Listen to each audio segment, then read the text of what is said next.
A study by researcher Goda Gedikaite shows that as we get older, our fear of death decreases. You might think it would be the opposite. We might tend to believe that the older a person is, the closer they are to death, and therefore their fear of death would increase. But interestingly, old age is associated with a greater acceptance of death. Orochimaru has a certain distant relationship with death. He avoids it at all costs and he succeeds. So, as we grow older, we start to accept our own reality, accepting that there are some things we can't do and that everything comes to an end. But Orochimaru doesn't think that way. Today, we're going to talk about a character who has a deep fear of death. Orochimaru is the first villain in Naruto, the first one shown to us. And he was always very mysterious, right? So when I watched Naruto as a kid, I was scared to see Orochimaru. Orochimaru was also always a hard character to understand, very enigmatic. He's one of the best villains in Naruto, and his influence on the story is incredible. Some things set him apart from other characters, like his lack of attachment to anyone or almost anyone. Orochimaru, like Itachi, is also more quiet, reserved, and likes to stay in his own world. This also leads him to isolation. It's as if, in fact, he was alone in the world because no one really understood him. Even though he always had disciples and people around him, he was always very solitary in his plans and goals. And this behavior of isolating himself was seen since he was a child. Somehow he developed a kind of aversion to death. He doesn't want to live forever out of some inherently evil reason. Orochimaru really loves knowledge and he feels he needs to live a long time to learn everything he wants to know. Well, but that's not all. Orochimaru has a deep tendency to focus a lot on himself and he forgets about those around him. He has low empathy. There's a lot of discussion about what led Orochimaru to become this way. We can point to a few things like the fact that he lost his parents at a very young age. This made him question Hiruzen about the meaning of life. It's at this moment that he starts to understand the meaning of the serpent, the symbol of immortality it carries. So the symbolism of immortality and the search for meaning in life were always on his mind. So in fact, maybe these losses, not just his parents, had a big impact on him. About 5% of young people lose their parents before reaching adulthood. Early parental loss is associated with negative outcomes such as anxiety, depression, prolonged grief reactions, negative effects on sense of identity, increased risk of suicide, substance abuse, and eating disorders. Losing one's parents or primary caregivers can be one of the greatest pains a child can experience. And it seems that this shaped Orochimaru's sense of identity. Since he was a child, Orochimaru also always displayed some more sadistic behaviors, as if he truly had some deficits in empathy.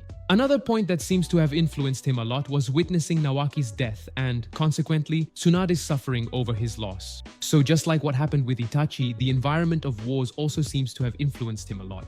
And maybe all of this combined gave him this feeling of wanting to be immortal. This desire of his becomes almost like a kind of obsession. He simply doesn't want to accept his own mortality. For him, he needs to live a long time because his goals are so complex that a simple, normal life wouldn't be enough. Another point is that Orochimaru is a child who is above average in terms of intelligence. And many intelligent children are perfectionists.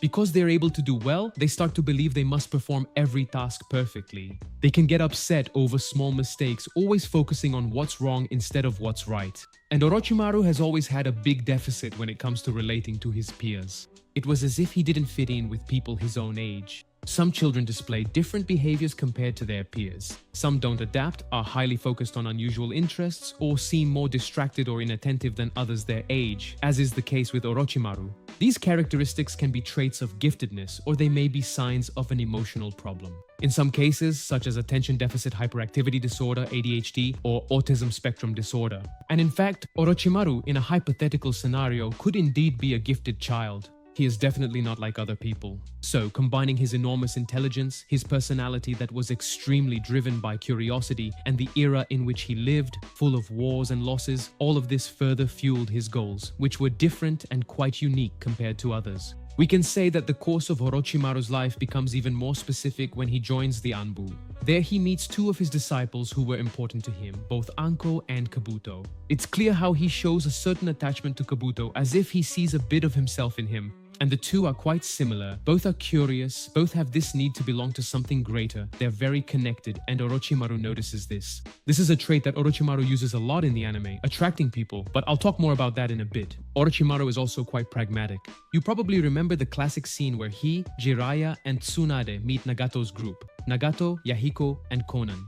When he finds those children in the midst of war, his first solution isn't to protect them but to kill them, because according to him, they would suffer more if they kept on living. So he has this more cynical view of life. He cares about strong people, about those who can bring him some benefit. He thinks a lot about himself, only about himself. When he sees Naruto at the beginning of the anime, he looks down on Naruto. Naruto's weak. It's only later that he comes to admire him.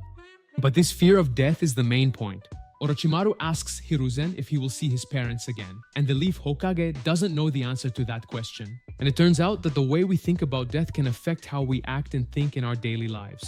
For example, a study found that fear of death could amplify our desire for revenge and political violence. Palestinian, Israeli, and South Korean participants were prompted to think about pain or their own death, and then were asked about their opinions on specific political conflicts that needed to be resolved. Those who were reminded of death were more likely to support military action than those who only thought about pain and not death. And Orochimaru might also have experienced a kind of more complicated grief. Fearing death can also make us fear grief more. Fearing death can make it harder for us to process grief. A recent study found that those who feared death were more likely to experience prolonged symptoms of grief after losing a loved one, compared to those who accepted death. Orochimaru wanted to have a kind of control over it. And let's be honest, in the Naruto universe, it's actually possible in some way Hayden was immortal. So even though he was obsessed with it, there was some logic to what he wanted. So we can't really say that Orochimaru was living in denial, since there was a possibility he could achieve what he wanted. And it's interesting how almost everything becomes a kind of obsession for Orochimaru. Just remember his main goal of possessing Sasuke's body. And that's where his manipulation comes in. Because he clearly understands human beings, he understands people, which is why he's able to attract followers. And it's a negative form of manipulation because he doesn't care at all about his followers, he doesn't care about Sasuke or anyone else. Everyone is useful to him in some way, as long as that person serves a purpose for him. And that's why he's kind of immune to the pain of losing someone, even someone close. He just doesn't care. That person was just a tool. When he joins the Akatsuki, he doesn't have a noble goal like Nagato would. Instead, he wants to gain more knowledge to achieve his own objectives. And all of this is fueled by himself, by the sense of self-importance he gives himself. And when you add that to his pursuit of knowledge, we end up with an extremely ruthless villain. Orochimaru's purpose in life is precisely the pursuit of knowledge. That's what he lives for. He needs to find something to feed his curiosity. Studies show the many benefits of curiosity. Among them are improved memory, creativity, and those precious flow states. Another study showed that curiosity is associated with greater life satisfaction, and contrary to the saying that curiosity killed the cat, it has also been linked to healthy aging. Recent studies show that curiosity can be a protective factor against anxiety and depression, and that creative interventions can enhance curiosity, bringing individuals a range of benefits. Maybe that's why Orochimaru found in curiosity the best way to deal with life and with the pain he experienced in the past. The psychologist George Lowenstein sees curiosity as something that arises when attention is focused on a gap in one's knowledge. Such gaps in information produce a feeling of deprivation, so the curious person would be motivated to obtain having the missing information to reduce or eliminate this feeling of deprivation. But this search for knowledge, for curiosity, may never be satisfied. This could reveal just how much Orochimaru is never content with anything. He is always looking for something more. There is a connection between curiosity or the search for novelty and the reward system. The need for novelty is something innate to human beings. We all have it, but some people are more vulnerable to this excess of novelty. Some people, like Orochimaru, get bored more quickly. This can drive someone to seek more and sometimes not be satisfied with what they already have. For some people, boredom can be almost unbearable, as it seems to be for Orochimaru. In one experiment, people chose to give themselves electric shocks instead of just sitting in a room with nothing else to do. In other words, for many people, having something happen, even if it's bad, is better than nothing happening at all. Another study showed that some people get bored even when looking at positive images. And some people seek out negative images to relieve their boredom. There's nothing necessarily wrong with that. It's more a matter of how each person is different and how everyone works in their own way. Boredom for Orochimaru is ambiguous because that same boredom made him seek knowledge and become very powerful. In other words, the same boredom that could have made him never satisfied with anything gave him the motivation to achieve more and become stronger. Well, several times he died, but he didn't really die. In his last resurrection, already in Boruto, we see him different, with more pro-social attitudes. It seems like he kind of lost that sense of seeking novelty up until then. He talks about having lived for a very long time. That definitely influenced him in this regard. Orochimaru's journey is one of pain, suffering, but above all of non-acceptance. All of us humans have some kind of fear of death, of growing old, of losing our family, of not being remembered. The worst part is that all of this will happen one day. Orochimaru also realized that he wouldn't be able to do everything he wanted, even with the long life he had. Imagine us, the fear of death can help. It can help us make the most of things, to value the little things more. And above all, it can't paralyze you or make you create a grand illusion.